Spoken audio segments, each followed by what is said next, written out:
Thank you for joining us. We have another episode of Wednesday Night Sessions coming your way tonight.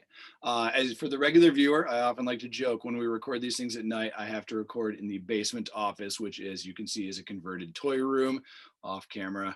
To my right, your left probably is a lot of toys. And over here is my office that basically looks kind of like a dorm room. So thank you. Please don't put me up on room reviewer or whatever that thing is, like there's a lot going on here. So thank you for joining us. Again, for our regular viewers, this is a reading series located in Metro Detroit, Farmington, Michigan. We are sponsored by KickstART Farmington. So shout out to our arts organization who supports this show. We, in the real world, in the before times, we focus on Detroit area and Michigan writers. But we are continuing to take advantage of having to go digital during the pandemic to bring in writers from across the country.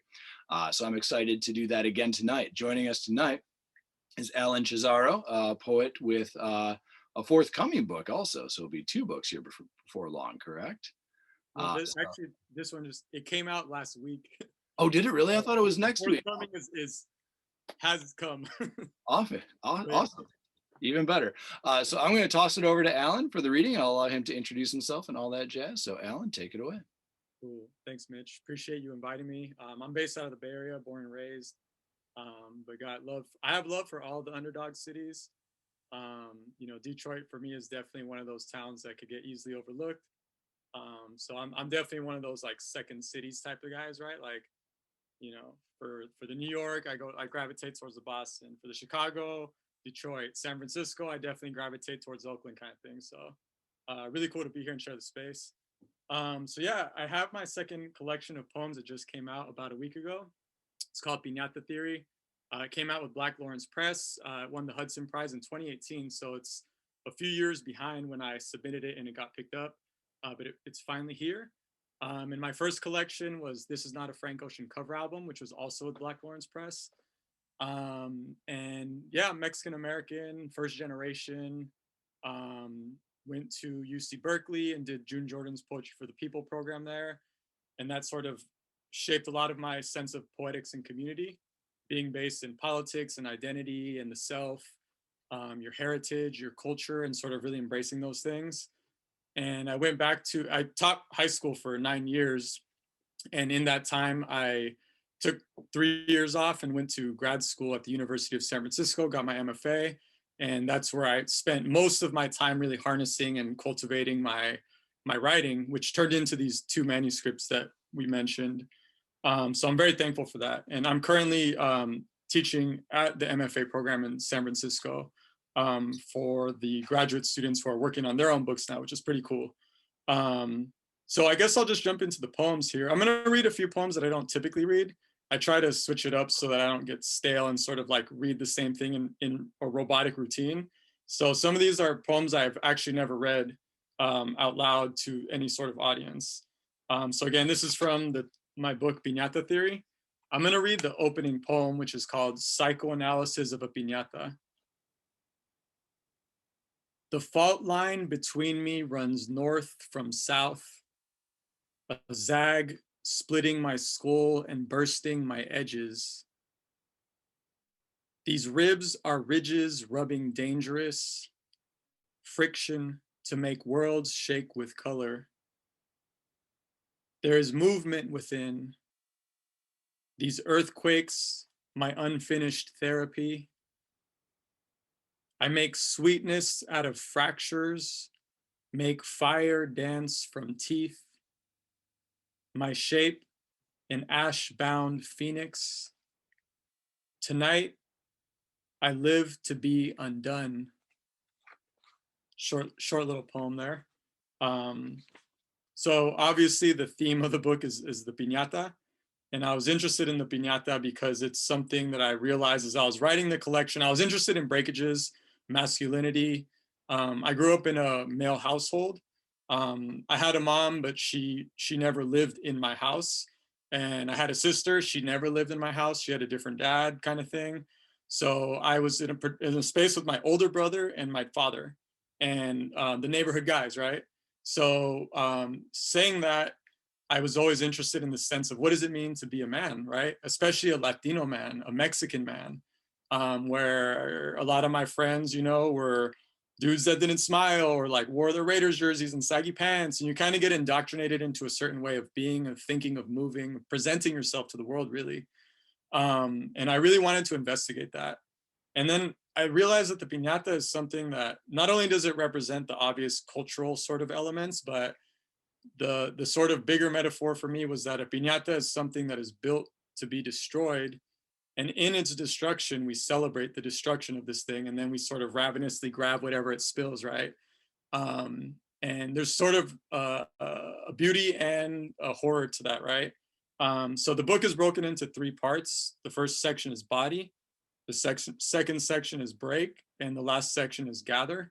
And it's sort of the stages that I think all of us go through: male, female, Mexican, black, right, Chinese. It doesn't really matter. I feel like we all kind of go through these stages in our life.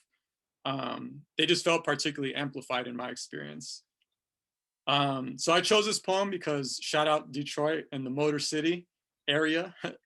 This is called Lesson on Manhood. We'd go to East Side San Jose to visit my dad's friend with the sky blue Mustang in a garage with ripped pages of women in bikinis taped to the walls. He told us about 289s, 302s, 351s, how he'd excavate them from inside rusty Fords like salvaged treasures. We learned how numbers meant the cubic inch size of an engine, your manhood throttled beneath the hood. We traced the curves of 68 Cougars, 69 Galaxies, dipping into the oil-greased argot of gearheads with questions of what made an inline six an inline six. Teenagers, we'd later race down El Camino in our parents' cars, bragging when we didn't crash. While carburetors cooled, we'd jaw about saving up for the biggest muscle on the block, knowing it was more than we could wrangle. Eventually, the mechanic married and had a kid. Eventually, he became oil dripping through a filter overnight. Eventually, he only flashed his ride from underneath a tarp instead of the chutes on 101. One day, we stopped coming back. Yeah, I was super into cars growing up. Definitely didn't grow up in poetry, to be honest. Poetry was very far from my experience. And I was very much into sports, cars, all the stereotypical sort of male things, right, that you're kind of taught to like. And we used to have a 66 Mustang, and my dad and I would work on it in the garage. And back then, this was like 2005 when I was in high school. California and the Bay Area was still affordable enough where families kind of had that weekend car. So a lot of my friends, you know, especially in the Mexican community, love classic cars. So the one guy that had the Impala, the one guy had the 5.0, I had the Mustang, my other friend had a Boss Mustang, somebody had a Cougar, a Galaxy, and we would just kind of like cruise together back when we were teenagers and do reckless teenager California things. This next poem is called Litany, Ending with Night. The morning air is spiked with thorns. I am not able to walk through fire, though maybe I have tried. Shame is a parade of licking tongues, and everyone is invited. Ask me if I am redefining what I know or retracing false contours. Ask me if shadows are empty or reveal what is already there. The translation of being naked is certainty mixed with uncertainty. Have you ever prayed in your abuela's tongue? There is a sun and a moon dogging every battlefield. There is a broken window inside all of us. The vibes are similar to Frank Ocean's White Ferrari song, blaring from inside a Chevrolet. Play this on repeat for everyone to move with. Cross the desert drying on the shores of my lips. Crash your mouth and hip bone against my dark. Our lightning is a super bloom of waste flaring into the night. This last poem I'm going to read is called Lucha Libre in 2 1/2 parts. La lucha wouldn't have been as bad as you or I or they think. Mexican me could have known the highest ceilings of Tio Enrique's house, could have studied the careful architecture of UNAM's libraries like my tia Carolina. Mexican me might have been more listo than American me, might have loved más fácil than American me.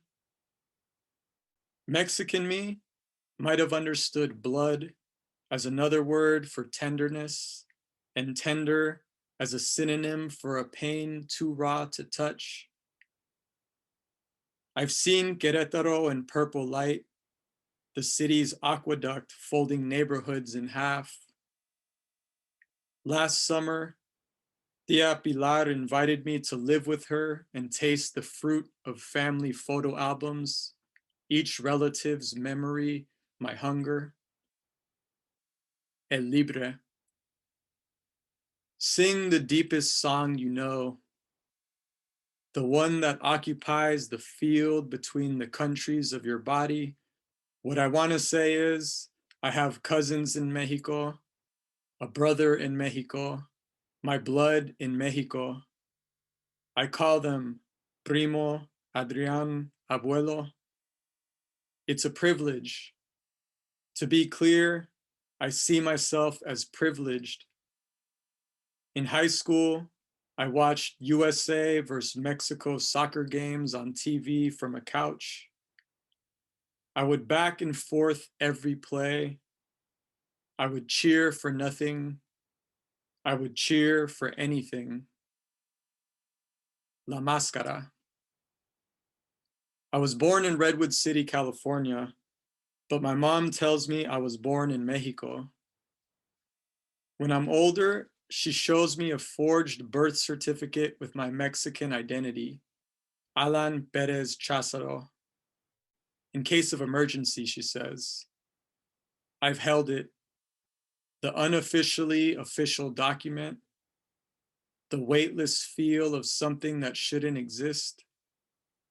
I hold it like nothing I've ever known. So that poem, this is one that I do read often, and I read it because it's a very unique experience that I'm proud of that many US citizens and non-citizens have, which is having parents that were born and raised in another country. And then those parents move to the United States in whatever state, and then you're born here and you're raised in this new world, right? And because both of my parents were immigrants from Mexico, most, if not all of my family members still live on the other side of the border. So it's just me, my brother, my dad, and one aunt. That's it. Everybody else, 99.9% of my family's in Mexico. So I would go often as a kid, then later as a teen, and now as an adult, I go freely by myself, as opposed to going, with my parents when I was a kid. And I often wonder what would it have been like if my dad, who was 1 out of 12, he was the first and really the only to ever leave Mexico, and how different my life could have been. And I also think, there's the stereotype that Mexican immigrants are always, they're one, like we're like a monolith. Like every Mexican person comes to the US to like work in the fields or build homes, right? And although that's true in many cases, my dad was middle class. So he came here, he worked at a restaurant, he went to community college for a few years, and he got a decent job. So in a weird way, I think my life actually could have been better somehow in Mexico, because my dad's side in particular is middle-class Mexican. So it's because they're middle-class Mexican, the class discrepancy in Mexico is huge. So you have maids if you're a middle-class Mexican, you have a nice big home, right? And as opposed to living in a tiny apartment in the United States with cockroaches, which was my experience as a child. So I always kind of think about that weird duality. And on top of that, my mom created a fake birth certificate for me that I was born in Mexico. which I think is really strange and sort of like bizarro world. Most people try to get fake documents into the United States from Mexico, not from the United States into Mexico. So my mom has like this backup plan where if certain presidents get reelected, kind of thing, or you know, if a certain president got reelected, I have this kind of like escape pod as a dual Mexican citizen. So yeah, that's a little preview of what this book holds. There's more to it, but those are just some of poems that sort of were calling me tonight. Thank you. Man, thank you very much for reading those. That was incredible. I mean, I Thanks, knew man. that. Like as the host, I get to pick the people that are going to read. So like I know that like it's going to be incredible. That's why I invited you. But it was just a real treat to hear them read out loud. I don't know that I've ever heard you read any of those out loud before. So Thanks, that man. was cool. I like the backstory too. I mean, yeah, it's almost like a comic book plot twist or something, right? Like you know they have the faked birth certificate, you Uh-huh. know, in the opposite direction, so to speak. Yep, Yeah, there's a Netflix movie in there somewhere. I don't know, for maybe sure. screenplay might be your next project. Yeah, my mom is a very eccentric Mexicana. And traditionally in Mexican families, not always, but traditionally, the women are sort of subservient and in the kitchen and sort of not very vocal. My mom is the opposite. She's like a super weirdo, very out there, kind of does what she wants and you know, kind of created this alter reality for me kind of thing. And I credit her a lot for inspiring me to like embrace my many selves, right? Because she doesn't follow any prescripted rules. And the fact that she did that to me always was kind of like, now that I'm older, I can see that she was really thinking outside of the box beyond her time. Because this was in 1987 that this woman was already like planning some escape route for me to go back to the motherland kind of thing. So that's kind of where that's perfect encapsulation of who she is and how the influence she had on me. That's very cool. Very cool. I kind of jogged something you said before you even got to the poetry. You're just kind of explaining your own backstory. It kind of reminds me of something I wanted to ask you about that. Um, so you mentioned like the kind of two households and growing up in a very masculine household, and working on cars a lot. And thank you for reading that one because this is a show based out of Metro Detroit, and I guarantee, like you know, a lot of people watching this are going to have a very similar background. I'm actually from the middle of the state originally, so we're milking cows. I'm from a farm, so I'm like one of the few people in this area that doesn't like change his own oil. I could if I had to, but you know I haven't done it in 20 years. But that was very cool to share that one here in Detroit. And I always feel like I'm going on a tangent here, but you mentioned the second cities, like Oakland and Detroit are often kind of mentioned in the same breath. And I have been to Oakland briefly, and I get it. Like they do seem to have that chip on the shoulder vibe, you know, like Raider Black, Detroit Bad Boys. Like you know, there's a similar vibe going on there. Definitely, no doubt. So out of all that, so how do you come from that background and now you're teaching, you know, MFA poetry? Like how did you get into poetry? I'm always interested with guys, and you know, kind of me too. Like, you know, you get the basketball thing, like you're into sports and cars. Like what led you to poetry? Because in our society, those things don't often get lumped together anymore. Um, Definitely hip hop. I know it's a bit cliche, but growing up in the Bay Area, hip hop is huge. We're known for our rappers and our rap culture and sort of all that stuff.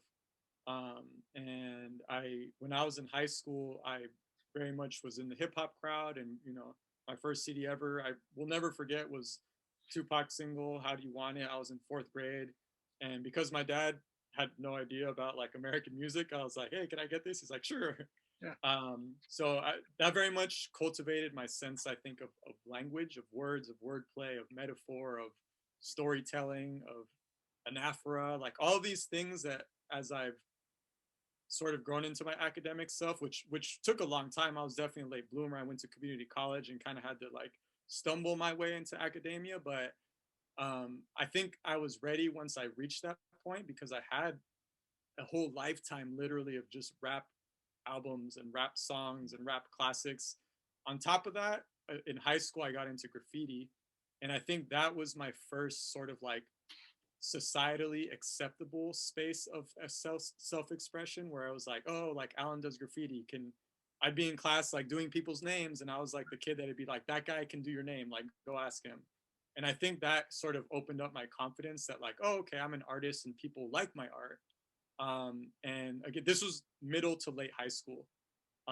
So I kind of got into that. Later, I got into like rapping and freestyling with my friends at parties. And I think, again, these were all like socially acceptable ways as a Mexican American male in the Bay Area to be like, it's not like, hey, this guy's like some snobby artist, but it's like, oh, Alan likes to rap and he does graffiti at parties or whatever, like, cool. And I think that was the first time I was validated for it heavily. And you know, my friends knew, and people knew that I was the guy that did that stuff. And then once I got to community college, the first poem that I ever read that I think really hit me was Walt Whitman's Song of Myself.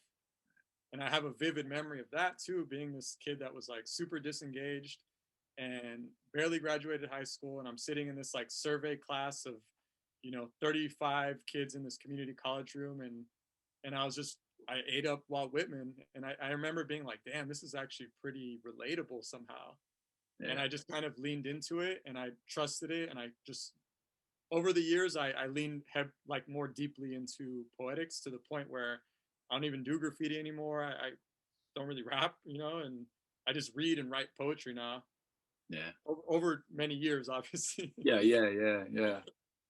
That's fascinating. It's wild how often, you know, like I'm a K-12 level teacher myself, and I'm often in like curriculum meetings and really pushing for expanding the canon. Like, you know, we don't always need to teach the same folks, but the ones that really persist over time, like most of them are there for a reason. You know, like Whitman. A lot of us are here because of Whitman in some way, shape, or form, right? Or you know, other poets of that era. You know, Emily Dickinson and yeah, a lot of that stuff really persists, you know, stands the test of time. So that's cool. Yeah, I had a very similar, like I can still remember being in 11th grade myself and like being the kid who read the unassigned stuff in our American Lit textbook. I'm like, wait, there's more than just this one stanza we looked at. Like, this stuff is good, you know? All right, we always do a 2-question interview here. And the second question is not usually work or writing related. And you haven't really brought up yet that you do some really cool stuff with basketball writing as well. So we record these things very far in advance. So you all will be watching this sometime when here in Michigan, we've got a ton of snow on the ground. But as we're recording this, it's NBA draft night. And so, Alan, I gotta know, like, who's your, you know, we always have like our go-to team and then the team that like we know will actually probably go the distance. So who's your go-to team, and who do you think, hopefully it'll be the same answer, who do you think will probably land in the finals, if and when, who knows what next season's going to look like at this point because of the pandemic, but who are you pulling for, and who do you think is going to get there? Man, we can just do a whole night on this, dude. Right.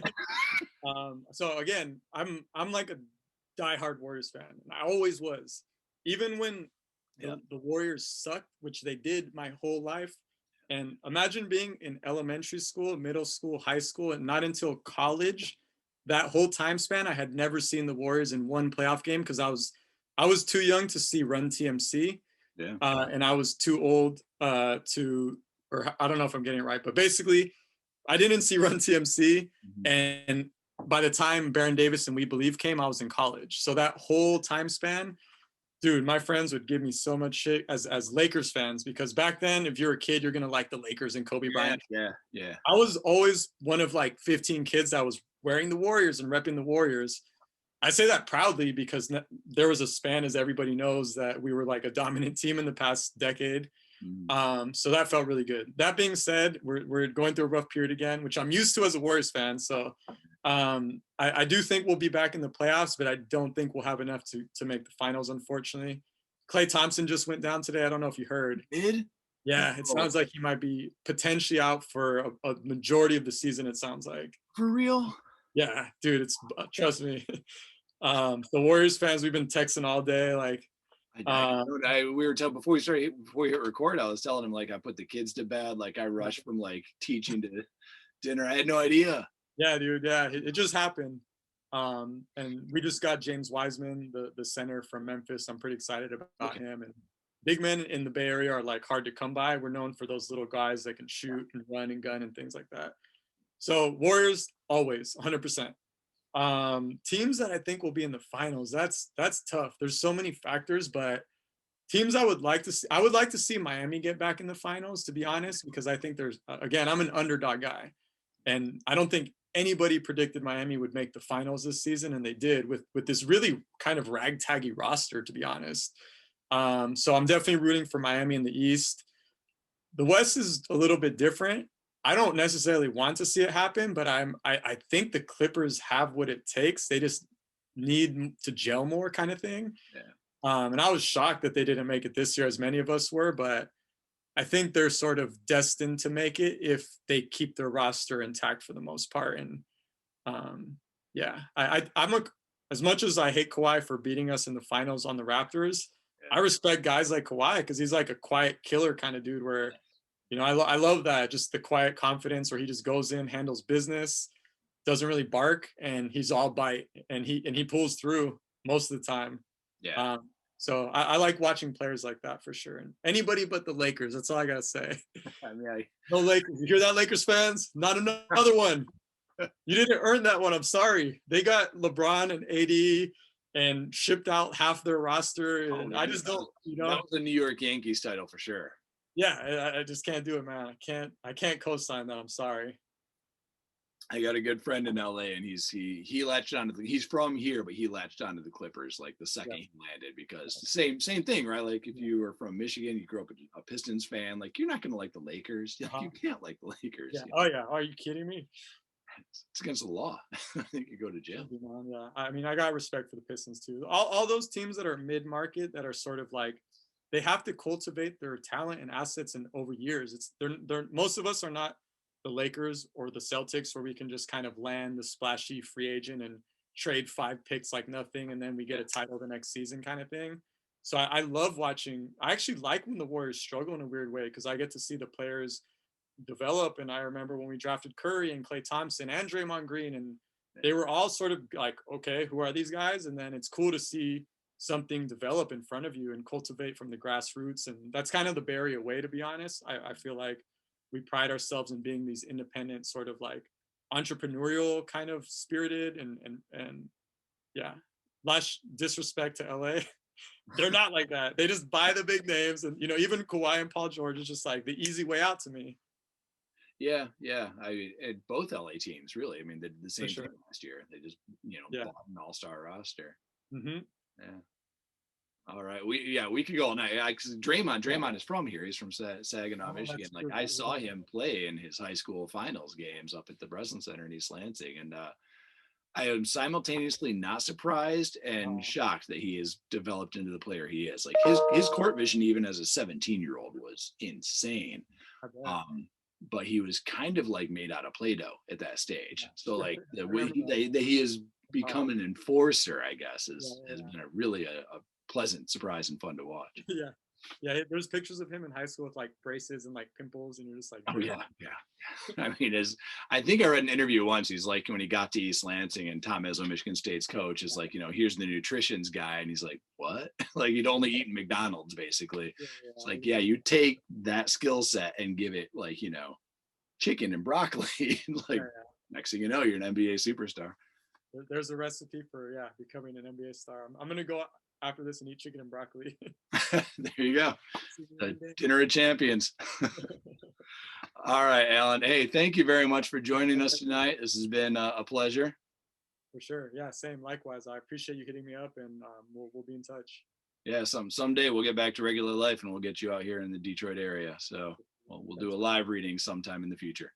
For sure. I'd love it. All right. Viewers, thank you for joining us. Again, this is Alan Chazaro. We got This Is Not a Frank Ocean cover album and Pinata Theory, 2 books available. Hit the internet, because we can't go to the store in Michigan right now. So find them online. All right. We'll see you next time. Thanks, everybody. Have a good night.